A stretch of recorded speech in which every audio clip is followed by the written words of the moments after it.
આ તરફ છોટાઉદેપુરની વાત કરીએ કે જ્યાં બોડેલી નગરપાલિકાની પ્રથમવાર ચૂંટણી યોજાવા જઈ રહી છે ત્યારે સ્થાનિક રાજકારણમાં પણ ગરમાવો આવેલો છે।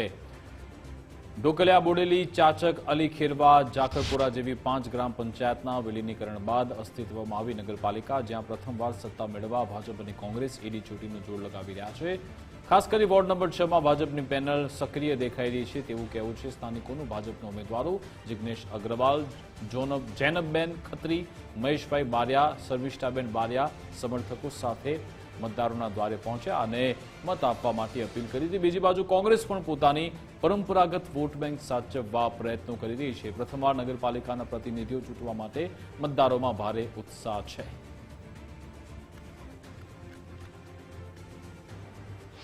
ફરીએ વોર્ડ વાઇઝ બધે ફરીએ છીએ તો અમને સારો પબ્લિકનો પ્રતિસાદ મળે છે અને અમારું કેમ્પિંગ બી સારું છે, પબ્લિકનો સપોર્ટ બી સારો છે અને વોર્ડમાં અમે 4 સભ્ય નગરપાલિકાના જીત્યા પછી અમારું પહેલું કામ હરકડી કોતરનું હશે।